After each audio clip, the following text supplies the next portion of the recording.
Welcome back. Today we're back in Dorchester. Mr. Bale is in trouble with drink drive offences.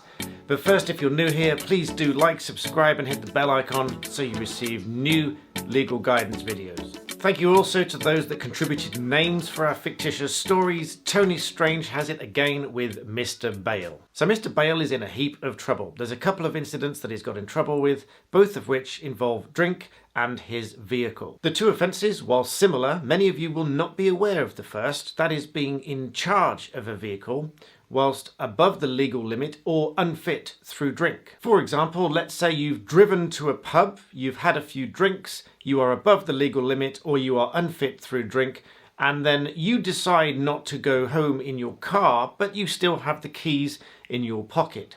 This means you are still in charge of that vehicle. If convicted of this, you could receive up to a 3-month imprisonment, up to a £2,500 fine, and a ban. To prove a conviction against Mr. Bale, there are broadly 3 conditions that must be met. First of all, that he must be unfit to drive through drink, or he's over the legal limit. Secondly, that he's in a public place. And thirdly, that he had the intention to drive the vehicle. Examples of being drunk in charge of a vehicle can include being anywhere near the car, being in the passenger seat of the car, whether or not the keys are in the ignition. Lots of people mistakenly think that sleeping off their drink in the backseat of the car is perfectly fine, but this is where a lot of people get caught and prosecuted. Mr. Bale says on the second occasion he was actually in the car and he was trying to drive away. This is a more serious offence, which if convicted, Mr. Bale could get 6 months imprisonment, an unlimited fine, and a ban of at least a year or 3 years if he's convicted twice within a 10-year period. But it gets worse than this, because Mr. Bale, whilst he was about to drive off, had a knock at the window, which was the police. He got out of the car, but refused to cooperate. He didn't want to talk to the police, he didn't like the police, and the police could smell alcohol on his breath. So they asked him for a specimen of breath, but Mr. Bale refused. Refusing to provide a specimen of breath, blood or urine is a separate offence, and again, if convicted, Mr. Bale could receive 6 months imprisonment, an unlimited fine and a 1-year ban. Of course, if Mr. Bale is brought to court on all of these charges, the court is going to consider them all together under what we call totality. But if that's not bad enough, Mr. Bale doesn't realise the fallout of the consequences of his actions on those days. Aside from the punishment he's going to receive from the court, the first most obvious thing is that his insurance is going to increase significantly. Not only that, Mr. Bale is a truck driver, and it is a term and condition of his employment that he has a clean driving record and certainly no drink driving convictions. The fallout from this is swift and severe. Mr. Bale is convicted of both offences and his employer terminates his employment. Mr. Bale can no longer afford his mortgage, so his mortgage falls into arrears and the lender is pressing for possession.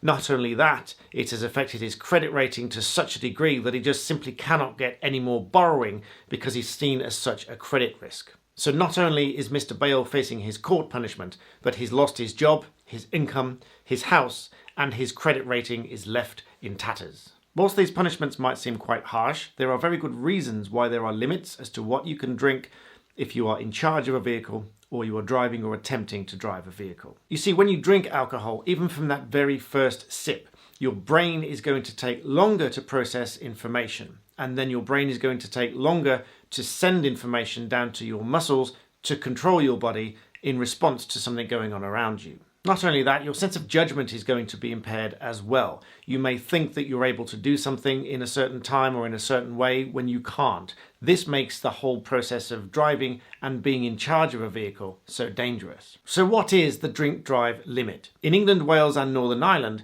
the alcohol limit for drivers is 80 milligrams of alcohol in 100 millilitres of blood, or 35 micrograms per 100 millilitres of breath, or 107 milligrams per 100 millilitres of urine. Whereas in Scotland, the limits have been different since 2014, and they stand at 50 milligrams of alcohol per 100 millilitres of blood, 22 micrograms of alcohol per 100 millilitres of breath, and 67 milligrams per 100 millilitres of urine. And in most European countries, this is usually less. For example, 50 milligrams per 100 millilitres of blood. So that's all very well, but how can you know how much you can drink to stay under the legal limit? Well, in my view, you simply can't, because it is not the same for any one person and another. It's not even the same for one person at a different time of day, because it depends on so many different things. It will depend on your weight, your height, your sex, how much you've eaten, when the last time you ate, when the last time you exercised, whether or not you are stressed, and all sorts of different factors. Even the type of alcohol and what you've mixed it with can have an effect on how this enters your bloodstream. So I hope it goes without saying, but my blanket advice is if you're going to drive or you are in charge of a vehicle, just don't drink at all. That's my honest advice. But also, if you are planning to drive there and get a taxi back, then certainly get this taxi pre-booked before you leave, because then if you are caught by the police with the keys in your pocket, you can show that you've got a plan to get home, and even though you are in charge of that vehicle, there's no real prospect of you driving it because you've already booked your transport home. The obvious reason drink driving is such a bad thing is that it dramatically increases the likelihood of somebody getting hurt. Government data, which I will link below in the description, estimated that the number of deaths caused in 2019 was something between 240 and 320, which was an increase on the previous year. So I sincerely hope that you will trust my word and my advice on this. That is that if you are going to drive, there's any chance you're going to drive, or you're in charge of a vehicle, just don't drink. It's really as simple as that. Let me know your experiences in the comments below, and why not check out my Black Belt Secrets channel if you're interested in some self-defense and martial arts. In the meantime, thanks for watching, and I'll see you next time.